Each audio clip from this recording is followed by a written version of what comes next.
Hari ini saya, Nisita Wardani, akan membahas tentang pembahasan latihan review dari manajemen keuangan terkait dengan topik laporan keuangan, lalu kemudian nilai waktu uang, dan yang terakhir adalah penilaian surat berharga.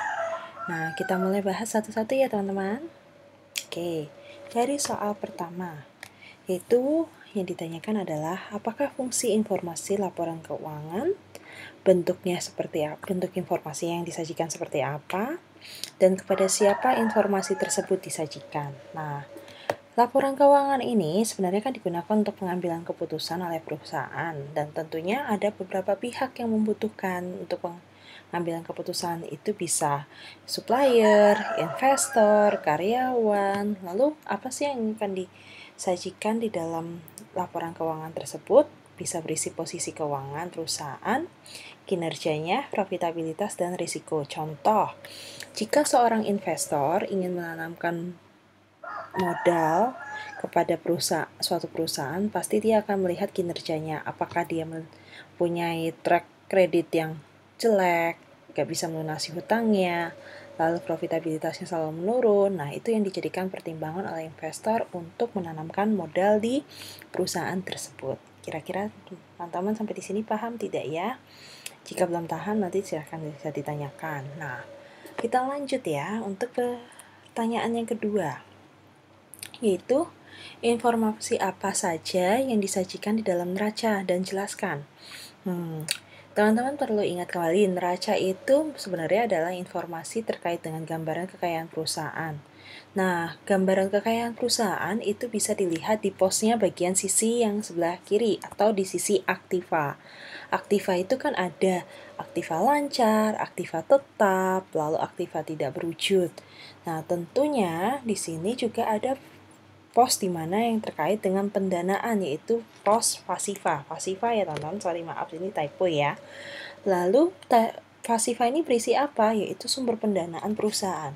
Nah, pendanaan perusahaan itu bisa lewat hutang, lalu bisa hutang jangka pendek yang timbul akibat dari pembelian secara kredit, lalu kemudian ada juga terkait dengan hutang jangka panjang, dia melakukan peminjaman dalam jangka waktu lebih dari 1 tahun, lalu kemudian ada juga modal. Nah, modal di sini juga ada modal sendiri maupun modal yang diberikan oleh investor.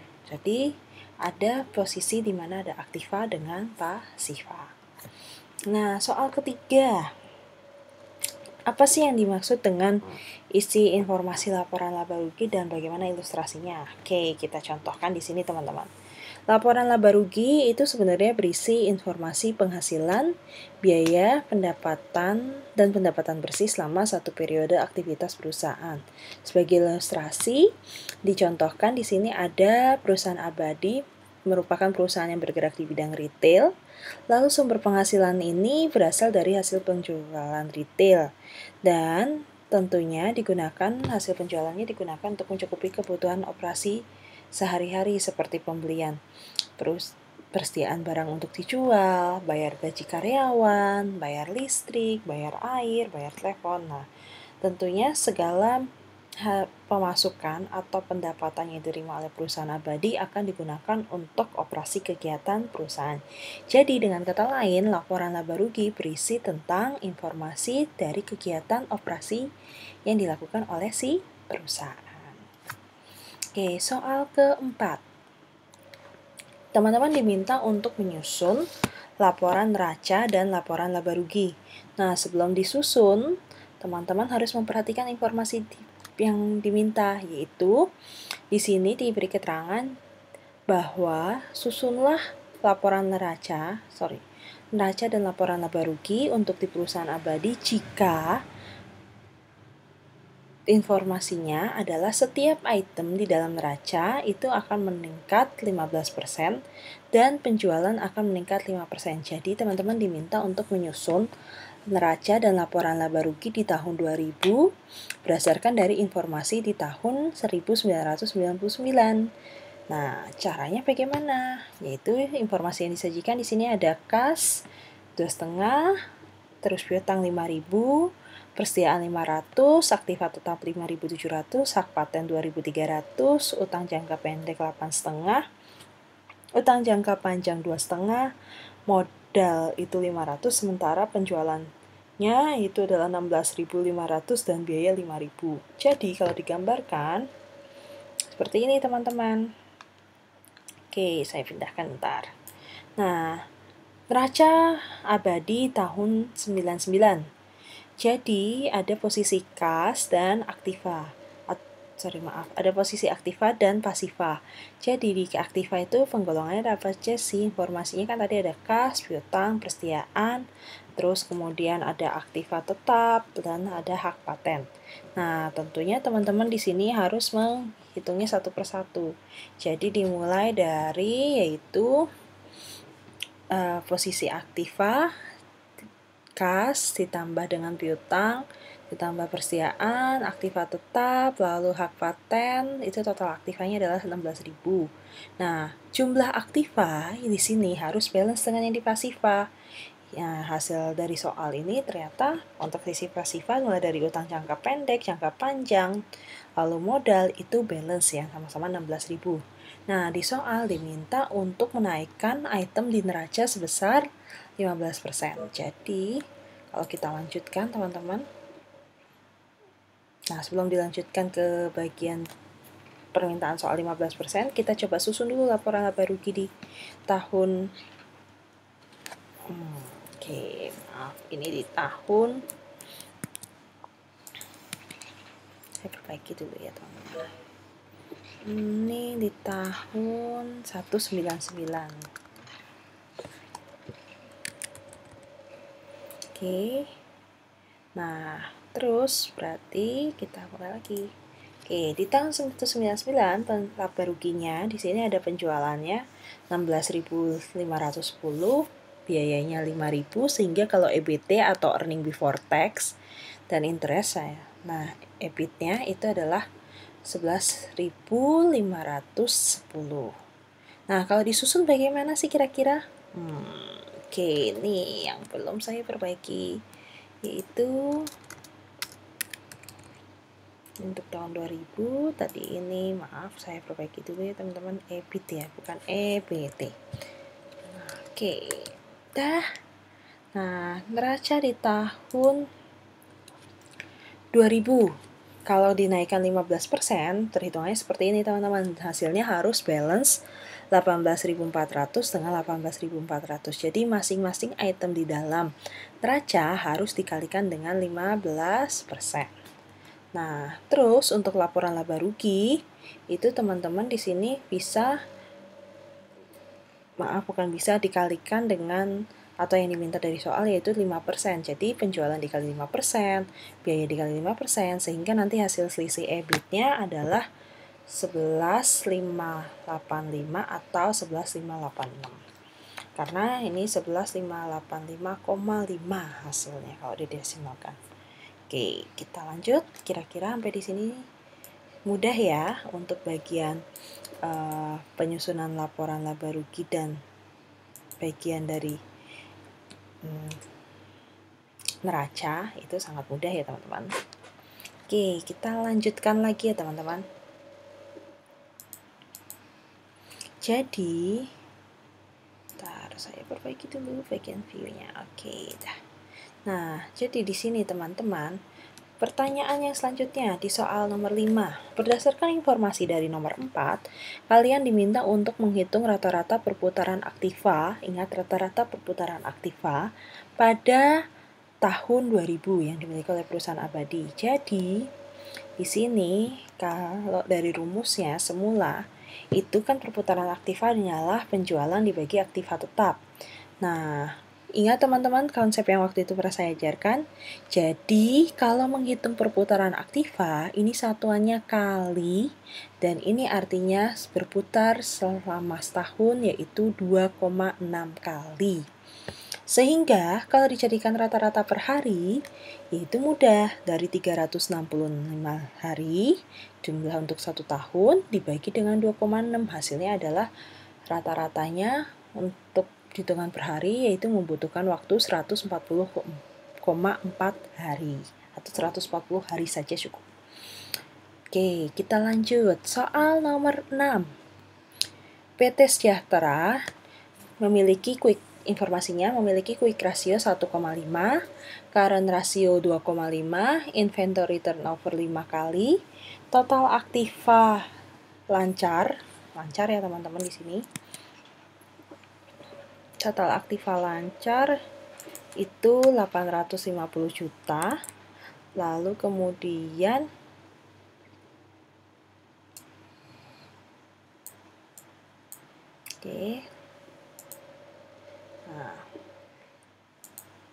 lalu kemudian di sini diminta untuk menghitung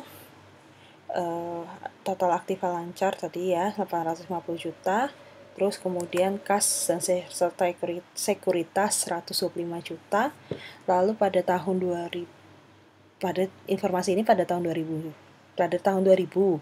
Nah, teman-teman diminta untuk menghitung kira-kira berapa penjualan tahunan atau annual sales dan DSO atau Days Sales Outstanding pada tahun tersebut. DSO masih ingat ya teman-teman, DSO itu sebenarnya adalah perputaran piutang. Jadi kita hitung ya informasi itu. Dari current ratio itu kita dapat informasi untuk mencari hutang lancar. Karena tadi yang baru diberi informasi kan hanya aktiva lancar totalnya 850, kas sekuritas 125 juta. Berarti teman-teman dari current ratio kalian dapat mendapatkan informasi utang lancar sejumlah 340 juta. Nah, tentunya teman-teman harus menghitung dari awal current rasionya berapa, diberitahu yaitu 2,5, aktiva lancarnya 850, sehingga kalau dicari UL 850 ini akan kita bagi dengan 2,5, hasilnya 340 juta. Oke, lanjutannya teman-teman. Nah, kalau kita lanjut di sini, kalau kita lanjut di sini berarti quick rasionya itu rumusnya adalah aktiva lancar dibagi utang lancar. Hati-hati ya, quick ratio itu aktiva lancarnya dikurangi dengan persediaan. Sehingga quick ratio yang diberitahu adalah 1,5, kita akan mencari persediaannya berapa, sehingga nanti hasil akhirnya sama yaitu 340 juta. Kok bisa kita menghitung persediaannya langsung seperti ini? Karena kita punya informasi hutang lancarnya tadi yang udah kita cari dari hasil perhitungan current ratio yaitu 340 juta. Kita pakai informasi 340 juta dari utang lancar untuk menghitung persediaan. Hasilnya adalah 340 juta juga. Oke, kita lanjut ya teman-teman. Oke. Nah, kita lanjut untuk menghitung aktiva lancar. Jadi total aktiva lancar kan tadi 850 juta. 850 juta, lalu kasnya itu adalah 125, piutang kita nggak punya, berapa informasinya. Terus persediaan kita dapat 340. Nah, kita tambahin aja. Untuk mencari piutang mudah. 850 sama dengan piutang plus 465. 465 ini diperoleh dari 125 ditambahkan 340 sehingga piutang adalah 850 dikurangi 465 hasilnya 385 juta. Oke, simpel ya. Nah, untuk mencari sales tahunan atau annual sales. Nah, hati-hati teman-teman. Ini informasinya yang diberitahu kan tadi hanya aktiva lancar, aktiva tetap nggak ada, lalu ada kas, ada informasi terkait dengan total aktiva lancarnya. Nah, teman-teman hanya bisa mencari sales itu dari informasi yang ada yaitu inventory turnover, diberitahu 5 kali. Sehingga 5 kali kalau dicari salesnya adalah tinggal mudah dikalikan saja teman-teman. Hasil salesnya adalah 1.700 atau 1, kalau kita hitung ini sepertinya hampir 1.700.000.000 juta. Ya, 1.700 itu artinya 1.700.000.000 juta. Nah, untuk menghitung DSO-nya juga mudah. Tadi dapat informasi piutang 385 juta ya. Terus kemudian kita sudah punya sales yaitu 1.700 dibagi dengan 365. Hasilnya adalah 82,6. Jadi rata-rata pengumpulan piutangnya adalah 82,6 hari atau 83 hari untuk pengumpulan piutang di perusahaan Abadi. Sampai di sini semoga teman-teman paham ya. Jadi ketika ada informasi tidak perlu panik. Yang ada teman-teman harus mencarinya satu persatu. Kira-kira dapatnya dari mana ya? Oke. Soal nomor 7. Soal nomor 7 ini berdasarkan dari informasi di soal nomor 6, teman-teman diminta untuk merasionalkan jika rata-rata industri untuk di PT tersebut itu adalah 2,3, terus inventory turnover-nya 6 kali. Nah, kalau dijelaskan seperti ini. Jadi, perlu diingat lagi, penting yaitu rata-rata industri merupakan rata-rata yang dimiliki oleh perusahaan lain yang sejenis. Kata kuncinya yang sejenis. Contoh, Indomaret bergerak di bidang retail, maka industri lain yang jadi pembandingnya adalah apa? Yaitu ada Alfa, Circle K, Indogrosir, Superindo. Nah, terus kemudian keterangannya di sini adalah jika inventory turnover industrinya 6 kali, di perusahaan hanya 5 kali, berarti hubungannya lemah. Hubungan ini lemah daripada industri yang lainnya. Terus kemudian kalau semisal current rasionya di industri itu lebih rendah daripada di perusahaan, berarti kita baik. Nah, kita mampu mengungguli perusahaan atau industri yang lainnya. Oke, begitu teman-teman. Untuk cara menjelaskannya mudah ya, simple. Oke. Nah, kita lanjutkan lagi. Oke. Yaitu soal nomor ke-8. Teman-teman diminta untuk menghitung EVA dari hasil atau informasi yang ada di soal nomor 4 jika diketahui WACC-nya 10% dan pajaknya 30%. Nah, cara menghitungnya gimana? Yaitu cara pertama, perlu ingat kembali teman-teman, biaya modal itu diperoleh dari hasil penjumlahan utang wesel, utang jangka panjang, saham preferen, dan modal saham. Nah, informasi yang kita punya kan hanya utang jangka panjang. Jadi, menghitungnya dimulai dari NOPAT. Ya, NOPAT adalah EBIT dikali 1 min T ya. Bukan kalau di buku teman-teman itu informasinya NOPAT dikurangi dengan pajak. Nah, itu salah. Harus dikali dengan 1 min T, yaitu 1 min T-nya itu adalah pajak yang berlaku sehingga hasilnya 8.100.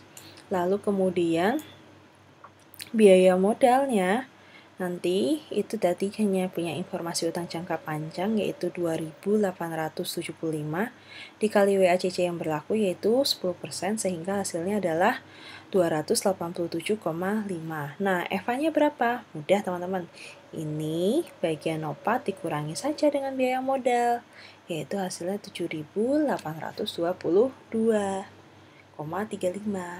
Nah, bagaimana kalau untuk cara yang kedua? Cara yang kedua lebih simpel lagi.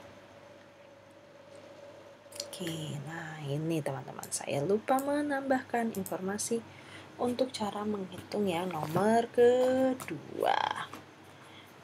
Sebentar, saya tambahkan saja secara manual ya teman-teman. Oke. Pelan-pelan kita cari mana ya. Nah ini, kita edit saja soal yang ini, lalu kemudian kita copy, lalu kemudian kita paste di bawahnya biar tidak usah perlu mengganti lagi.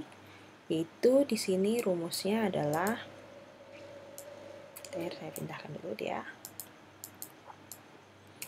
ROIC sama dengan NOPAT dibagi modal yang diinvestasikan. Hasilnya adalah tadi ya, NOPAT sudah dapat 8.000 sekian. Sorry.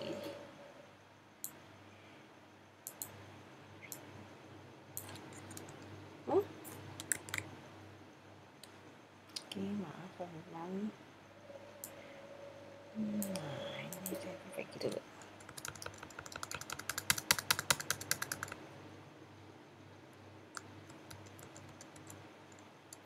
Jadi tadi hasil nopatnya kan 8.109,85 dibagi dengan modal investasi, itu yang belum dibagi dengan WACC 2.875 yang asli ya, jangan dibagi WACC dulu. Nah, hasilnya adalah 2,82. Lalu bagian WACC, karena dia 10%, maka kalau dirubah menjadi desimal berapa? Itu WACC kalau dirubah menjadi desimal ini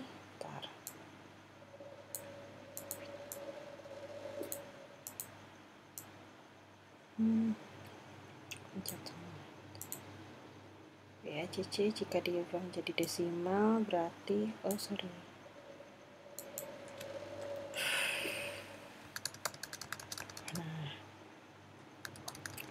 10% jika dijadikan desimal berarti 0,1.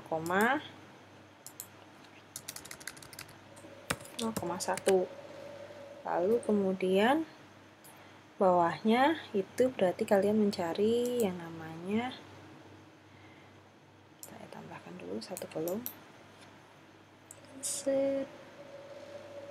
di bagian below itu informasinya adalah ROIC dikurangi WACC. Hasilnya mudah ya, 2,72. Dapat dari mana? Yaitu 2,82 dikurangi 0,1. Oke. Saya perbaiki dulu, saya kecilkan tabelnya biar tidak membuat jadi sebesar ini. Oke.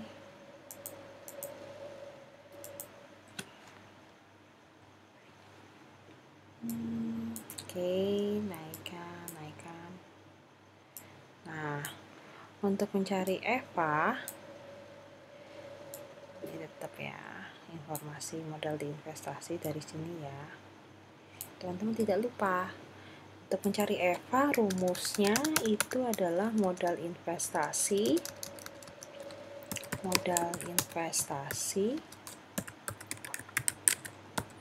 dikali dengan keuntungan. Keuntungan itu diperoleh dari hasil pengurangan ROIC dengan WACC. Nah, hasilnya adalah jadi 28. Ingat ya, yang diinvestasikan hanya 2.875 dari hasil utang jangka panjang dikali dengan 2,72, sehingga hasilnya nanti adalah sama kayak tadi, cuma selisih di desimalnya, yaitu 7.820.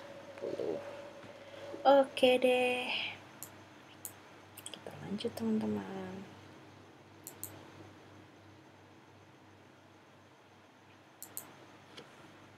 Nah, oke. Nah, hasil cara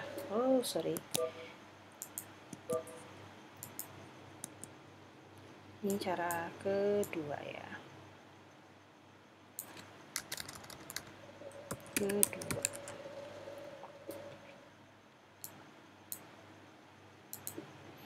Nah, kita tunggu. Oke. Untuk cara kedua ya teman-teman. Oke, kalau sudah kita lanjut. Jadi EVA-nya sama-sama 7.820-an. Nah, soal ke-9. Teman-teman diminta untuk menjelaskan konsep nilai waktu uang sama nilai waktu uang yang digunakan untuk investasi maupun belanja sifatnya jangka panjang. Jadi, jika nilai waktu uang itu digunakan, itu saat posisinya dilihat dapat dipertimbangkan jika kita ingin melihat apakah uang yang kita investasikan dalam jangka waktu tertentu itu akan menguntungkan atau tidak. Jika tidak menguntungkan berarti tidak akan digunakan untuk investasi. Udah simple kan? Oke, lanjut soal nomor ke-10. Itu terkait dengan, nah ini hati-hati teman-teman. Suatu investasi menawarkan arus kas jumlahnya 3,6 selama 15 tahun dan pembayaran pertama dilakukan 1 tahun dari sekarang. Jika tingkat keuntungannya 10%, berapakah present value-nya? Nah, ini kalau biar mau mudah, carilah dengan cara rumus formula. Yaitu langsung present value sama dengan 3,6 dibagi 1 plus 10% pangkat 15, hasilnya adalah 861.000 sekian-sekian. Jadi present value dari 3,6 untuk jangka waktu 15 tahun adalah 861.000 sekian-sekian. Nah, soal nomor 11. Teman-teman diminta untuk di sini menghitung berapakah future value dari 22 juta yang kita simpan selama 20 tahun untuk bunga 15%. Caranya simple ya, pakai rumus formula saja langsung. Hasilnya dari 2 juta kalau disimpan selama 20 tahun dengan tingkat bunga 15%, hasilnya adalah 32 juta sekian-sekian. Oke, simple ya teman-teman. Nah, soal nomor 12. Nih. Teman-teman diminta untuk membuat yang namanya schedule amortisasi dari pinjaman dari bank, yaitu 10 juta, lalu akan diangsur setiap tahunnya selama 5 tahun dengan suku bunga 10%. Nah, kita buat satu-satu ya. Dimulai dari angsurannya dulu. Cara membuat angsurannya adalah cara mencarinya dari tabel PVIFA atau present value anuitas. Caranya mudah, yaitu 10 juta dibagi dengan nilai tabel yang untuk 10% untuk 5 tahun, 3,7 hasilnya, cicilan per tahunnya yaitu 2,6 sekian-sekian. Ini untuk cicilan, besarnya cicilan angsuran per tiap tahun. Nah, untuk buat schedule amortisasinya, teman-teman hati-hati ya.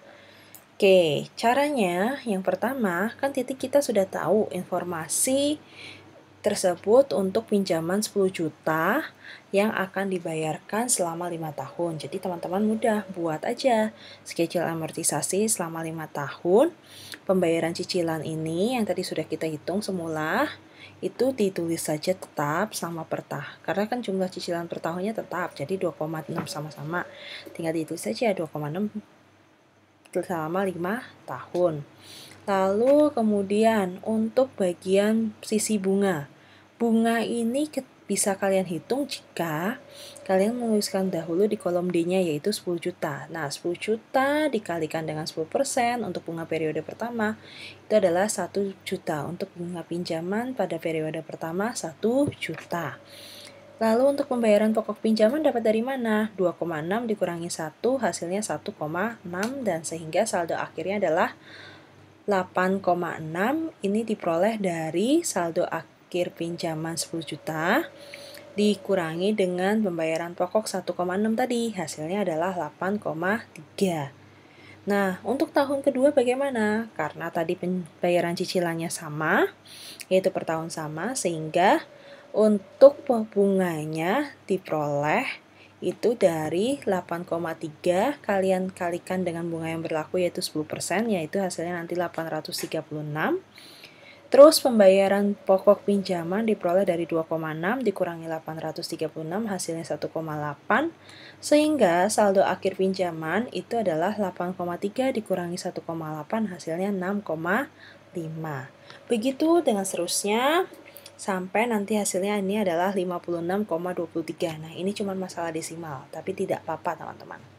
Oke, let's go. Oke, kita lanjut. Berapakah total biaya bunganya? Nah, kalian tinggal hitung aja. Selama 5 tahun dari 1 juta sampai dengan periode kelima 239 hasilnya berapa? Yaitu 3,189. Nah, itu adalah total bunga yang harus dibayarkan selama 5 tahun.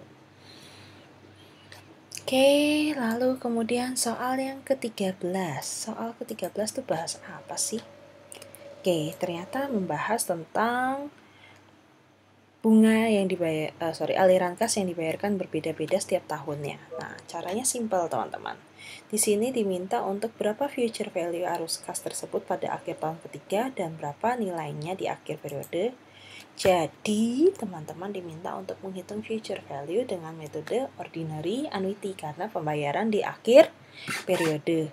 Nah, untuk di akhir periode tahun ketiga, yaitu hasilnya adalah 1 juta. Diperoleh dari mana? 1 juta ditambah 1 plus 8% karena bunga yang berlaku 8%, dipangkatkan 3 kurangi 3. Ingat, setiap kalau di sini akhir periode berarti tahun terakhir diikutkan, tahun ke-0 tidak boleh diikut hitung. Lalu kalau mintanya tahun ketiga berarti nilai N total yaitu 3 tahun dikurangi dengan tahun ketiga yang kita akan mau hitung, yaitu hasilnya adalah future value-nya 1 juta. Sehingga kalau pada akhir tahun ketiga berapakah yang terjadi, yaitu future value-nya adalah 2,9. Nah, caranya sama teman-teman. Untuk mencari di periode pertama yaitu angkat N total yaitu 3 dikurangi 1. Jadi 800.000 ditambah 1,08 pangkat 2 lalu sama 900.000 ditambah 1 dikali 1,08 pangkat 1 karena dicari tahun kedua. Lalu kemudian untuk menghitung di bagian tahun ketiga berarti 1 juta dikali 1,08 pangkat 0. Bilangan dipangkatkan 0 artinya 1, sehingga hasilnya adalah 2,9. Soal ke-14. Nah, ini lebih mudah teman-teman. Kata kuncinya di mana? Kata kuncinya adalah yaitu penerimaan per tahun secara terus-menerus. Secara terus-menerus berarti tidak menggunakan waktu yang jelas, dengan kata lain waktunya tidak terhingga. Dan berapakah yang akan diterima dengan present value segitu dari royaltinya? Caranya mudah. Pakai rumus dari perpetuity, yaitu pembayaran atau nilai aliran kas dibagi dengan bunga yang langsung. Hasilnya adalah 15 juta. Nah, untuk soal konsep yang nomor 15, yang soal terakhir, apakah yang dimaksud dengan obligasi dan mohon dijelaskan dalam bentuk ilustrasi. Nah, semoga teman-teman masih ingat ya. Kemarin saya menjelaskannya. Untuk bagian ini, kita diandaikan misal kita pihak penerbit obligasi. Lalu pihak penerbit obligasi mengeluarkan 1 lembar obligasi. Nih ya, 1 warna pink. 1 lembar obligasi ini nilai nominalnya 10 juta untuk waktu 5 tahun dan bunga yang berlaku adalah 20%. Lalu ditawarkan kepada orang lain. Si pihak penerbit itu kita bisa berperilaku sebagai perusahaan maupun pemerintah. Nah, ketika kita mengeluarkan obligasi, kita tawarin ke orang lain, pasti ada yang beli dong. Nah, ketika ada yang beli, berarti ada pihak yang terkait di sini, yaitu penerbit punya utang kepada pihak pembeli sebesar 10 juta dan harus dilunasi dalam waktu jangka 5 tahun dengan bunga 20%. Jadi, dengan kata lain, obligasi sebenarnya adalah surat tanda hutang yang harus dilunasi kepada si pemegang agar dia nanti memperoleh manfaat di masa yang akan datang. Sampai di sini kira-kira penjelasan saya. Semoga teman-teman bisa paham tentang pembahasan materi review dari manajemen keuangan terkait dengan topik laporan keuangan, lalu ada nilai waktu uang dan obligasi. Semoga teman-teman bisa paham dan dapat mengerti. Kiranya ada informasi yang ingin dipertanyakan atau memberikan saran terkait dengan hasil bahasan review, langsung saja di channel YouTube-nya. Terus kemudian nanti kita bahas bareng-bareng. Lalu kemudian selanjutnya mohon terus diupdate informasi penting yang ada di channel YouTube saya, bisa di-subscribe sehingga nanti kalau ada updatean terbaru tentang materi hari ini atau materi yang akan datang, teman-teman bisa mendapatkannya langsung detail dan segera. Karena sudah diaktifkan loncengnya, yaitu lonceng subscribe-nya. Nah, sampai jumpa. Terima kasih semuanya. Semoga teman-teman sehat selalu. Bye-bye.